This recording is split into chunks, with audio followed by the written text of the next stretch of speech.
Hi, my name is Bob Hanlon, and the belief that understanding the history helps one to understand the science, I'll be releasing a series of videos over the upcoming months concerning the historical road to entropy. In this video here, I'll be giving you context, some background to see the big picture of what this road looked like. I'll start at the end of the road and work backwards, back to the beginning.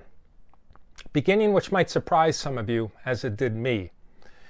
As you'll see in the upcoming slides, and also in a kitchen experiment that I show for you, the beginning really occurred back in the mid-1600s when Evangelista Torricelli discovered that we live beneath the sea of air.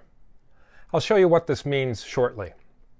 But first, let's go to the timeline. The end of the timeline started when Ludwig Boltzmann discovered the probabilistic nature of entropy. Here you can see his famed equation. Entropy is equal to a constant times a natural log of the number of ways you can put atoms and molecules together in a system of fixed energy and volume. Don't need to go into the details here, there's not enough time, but this is where things ended. So there was a long process that it took to get here, and I want to go over that process working backwards again. Before Ludwig Boltzmann came up with his equation, he worked together with Rudolf Clausius and James Clerk Maxwell on the kinetic theory of gases. This theory was dependent on the collision of atoms and molecules as opposed to what Boltzmann later did, which was on the probability distribution of atoms and molecules. Very different. Before this occurred, Rudolf Clausius discovered the concept of entropy back in 1865 in his famed equation, the change in entropy is equal to the heat entering a system divided by the absolute temperature of the system. Before that, Rudolf Clausius also came up with the concept of energy back in 1850. He said that the change in energy of a system, du, is equal to the heat into the system, Q, minus the work done by the system, W. This became known as the first law of thermodynamics. Well, how did he get that? Well, he got it from reconciling the work from two separate groups of people. One was Sadi Carnot back in 1823, and he did the first theoretical analysis of a steam engine then. Rudolf Clausius also looked to the work of James Joule, who discovered work-heat equivalence in 1847, basically saying that work and heat were two sides of the same coin called energy. What came before that? Well, Sadi Carnot had to do his analysis of some steam engine, and what did he use? Well, he used the steam engines coming out of Cornwall, the steam engines that were dependent on the work done by Richard Trevithick, Arthur Wolff, and a group of Cornish engineers, and that was back around 1800. What happened before them? Well, Thomas Newcomen and James Watt developed the steam engine back in the 18th century. What came before that? Well, to drive a steam engine, you needed a piston inside a cylinder assembly to move back and forth and do work. Dennis Papin was one of the originators of that cylinder based on some work done by Christian Huygens back in the 1600s. So here's the timeline in reverse. These were the key milestones on the road to entropy. I want to focus now on the concept of the high pressure used in the steam engines back around 1800. What was this all about? What was the importance of pressure? What came before the high pressure work of the 1800s? What did Thomas Newcomen and James Watt work with? Here's the punchline, and this was a surprise to me. The first steam engines were driven by atmospheric air and not driven by steam.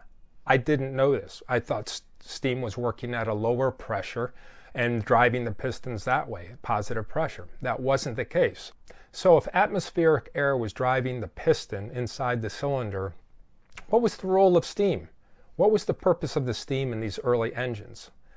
We're going to get to that right now. Dennis Papin worked on the piston and cylinder assembly back in the 1600s. You can see the very simple drawing here. He started to fill the cylinders with steam, as you can see. Now what did he do? Well, he then sprayed the outside of the cylinder wall with water. What did that do? Well, that condensed the steam inside, and it created a vacuum inside the cylinder. What happened then? Well, the air pressure drove the piston down into the cylinder, and in that action you can generate work. You generate work by creating a vacuum by the steam.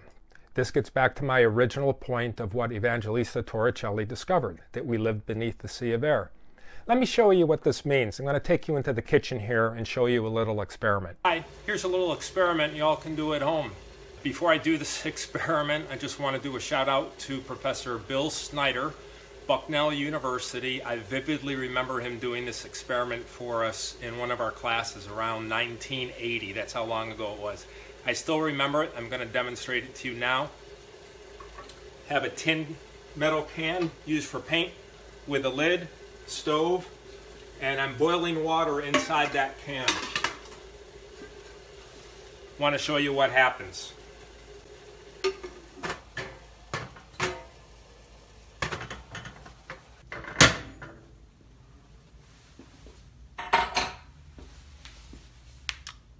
The boiling water that was inside is now sealed. I turned off the heat.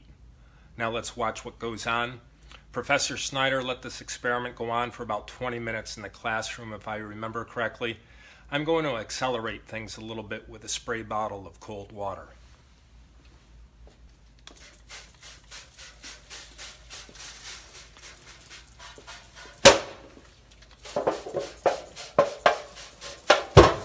Whoa!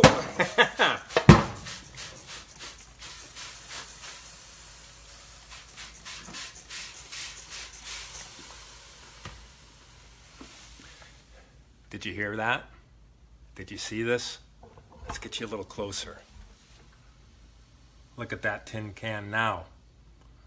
We live beneath a sea of air. Welcome back from that experiment. It was pretty fun, wasn't it?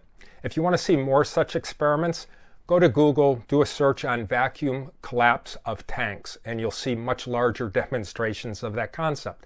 But you get the point from what I showed you. So Thomas Newcomen took that concept of Dennis Papin and put it into a commercial heat engine, not necessarily a steam engine. Again, steam wasn't the driving force here. Thomas Newcomen put steam inside the cylinder, and instead of spraying water on the cylinder, which is what Dennis Papin did, which is a very slow heat transfer problem, he injected the water spray right into the cylinder, condensed the steam, and the air pressure drove the piston down into the cylinder. That's how he got work done. Here's the Thomas Newcomen engine that he came up with, shown here, nice drawing. And how did this engine then work? Well, here was the piston and cylinder assembly right there. And when he condensed steam inside that cylinder, the piston, the air pressure, pushed that down, pulled down one part of the teeter-totter, lifted up the other part of the teeter-totter, which was hooked to a line going deep down into a mine shaft, where there were empty buckets that were filled with water and pulled out of the mine shaft. When you could remove the water from the mine shaft, you could dig deeper. That was the economic incentive of these devices. So James Watt then came along and said, well, it's quite inefficient to put water spray into the cylinder. Why not create a separate condenser and do the condensing then to create the vacuum inside the cylinder? And that's what James Watt did. It was a much more improved efficiency, much more thermodynamically favorable in that way. And then he continued to do continuous improvement efforts by putting boiler steam in place of the air up here to push down.